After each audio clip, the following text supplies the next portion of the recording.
నమస్తే. Spiritual, motivation, educational వీటికి సంబంధించి ఇంటర్వ్యూస్ ఇవ్వదలుచుకున్న వాళ్ళు కింద నంబర్ కి కాంటాక్ట్ చేయండి.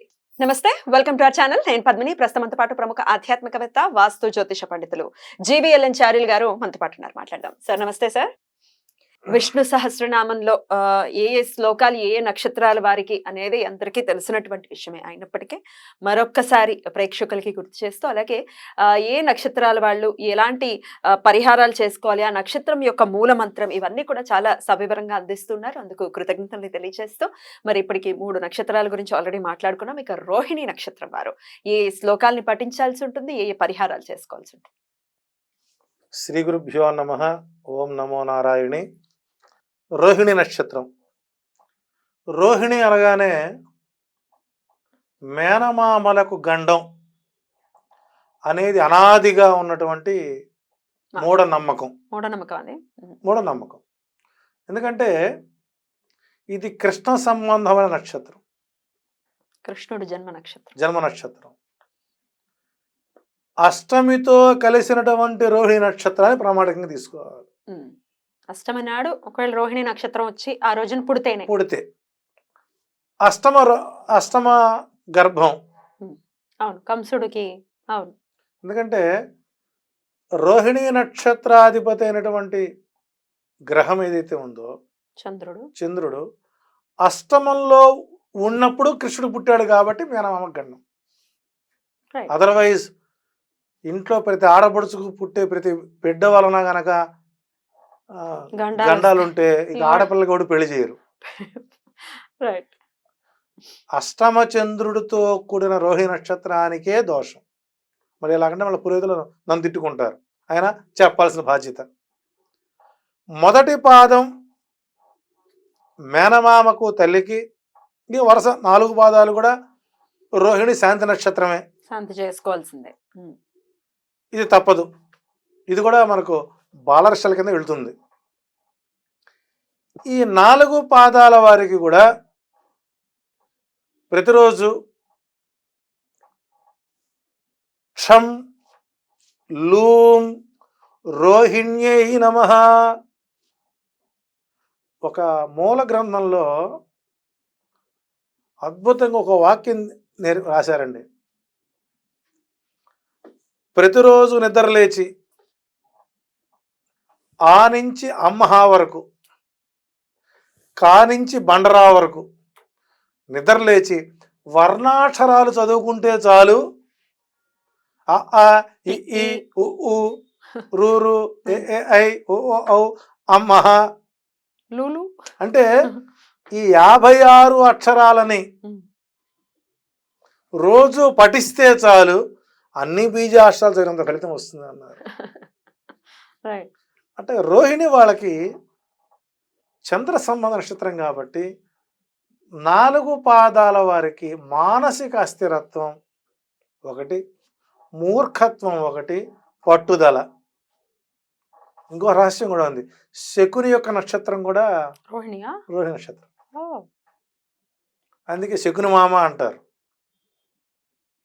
కాబట్టి ఇక్కడ ఈ క్షం లూం రోహిణ్యే నమః అనే మంత్రాన్ని 11 సార్లు పఠించుకోవడం ఉత్తమం.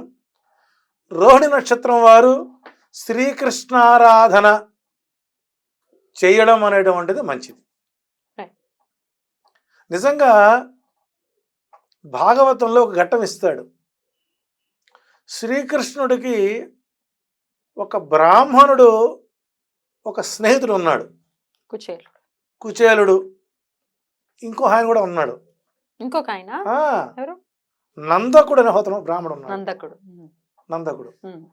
ఇక్కడ శ్రీకృష్ణుడు చాలా తెలివిగా కుచేలుడు యొక్క అటుకులు తీసుకున్నట్టు చెప్పారు, కానీ కుచేలుడు తనకు ఏ ఆతిథ్యం ఇచ్చాడో మనకు ఎక్కడ ఇవ్వలేదు. అది మనకు ఈ రోజున చూసుకున్నట్లయితే రోహిణి నక్షత్రం ప్రతి 27 రోజులకు ఒకసారి వస్తుంది. ఈ 27 రోజులకు ఒక్కసారి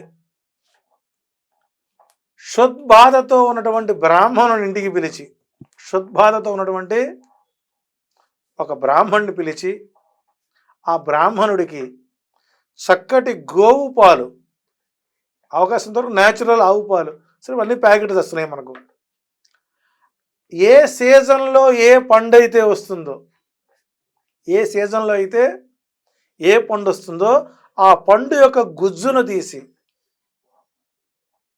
ఈ పాలలో మిశ్రమం చేసి ఒక చక్కని తెల్లని వస్త్రం అతనికి ఇచ్చి ఇది దానం చేసి ఆయన ఆ దానాన్ని గ్రహిస్తాడు.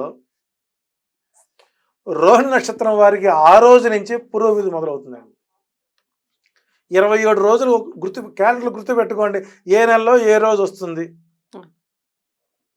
మనం ఒక సినిమాకి వెళితే అయ్యే ఖర్చు, ఈ రోజున ఒక కార్పొరేట్ థియేటర్లో 1000 రూపాయలు ఖర్చు అవుతుంది ఒక టికెట్కి. నెలకు ఒక 1000 రూపాయలు, 500 రూపాయలు తాంబూలం ఇవ్వండి, గ్లాసు పాలు పళ్ళరసం బ్రాహ్మణుడు చేసి, ఇంకా మీకు ఒప్పుకుంటే శ్రద్ధ ఉంటే బ్రాహ్మణుడి యొక్క పాదాలు కడిగి శిరస్సు నీళ్ళు చల్లుకోండి. ఇలా ఒక 12 రోహిణి నక్షత్రాలు ఎవరైతే బ్రాహ్మణుడికి ఫల పాయసాన్నం ఉంటుంది, దాన్ని ఫల పాయసాన్నము అంటారు. ఫలముతో కలిసినటువంటి పాయసం, దాన్ని కనుక అతనికి త్రాపించి అతని ఆశీస్సులు తీసుకున్న వాళ్ళకి 12 పుష్కరాలు మంచి ఫలితాలు. ఒక సంవత్సరం పాటు మనం అలా చేస్తే 12 పుష్కరాలు వాళ్ళకి ఎలాంటి శారీరక మానసిక ఈతి బాధలు లేకుండా ఉంటాయి అనేటువంటిది కూడా మనకు భాగవతంలో మనకు ఇవ్వడం జరిగింది. దీనికి మనకు పురంధరోపాఖ్యానంలో మంచి ఉదాహరణ ఇవ్వడం జరిగింది. అలా ఇక విష్ణు సహస్రనామానికి వచ్చేసరికి రోహిణి నక్షత్రం వారు మొదటి పాదానికి 13వ శ్లోకాన్ని ఇచ్చారు. రుద్రో బహుశిరార్భుర్ విశ్వయోని శుచిస్రవా అమృత శాశ్వత స్థానుర్వరారోహో మహాతపా అనేటువంటి 13వ శ్లోకాన్ని పఠించటం వారికి ఉత్తమ ఫలితాన్ని ఇస్తుంది. అట్లాగే రోహిణి నక్షత్రం 2వ పాదం వారికి 14వ శ్లోకం, రోహిణి నక్షత్రం 3వ పాదానికి 15వ శ్లోకం, రోహిణికి 4వ పాదానికి 16వ శ్లోకం. ఇవి చేసుకుంటూ ప్రతి రోహిణికి మీకు దగ్గరలో మీకు ఇంటికి పిలిచిన అవమానం అనుకుందాం, ఏదైనా దేవాలయానికి వెళ్ళండి. ఆ దేవాలయానికి వెళ్ళి వారికి పళ్ళు ఫలం ఇచ్చి వారి ఆశీస్సులు తీసుకోండి.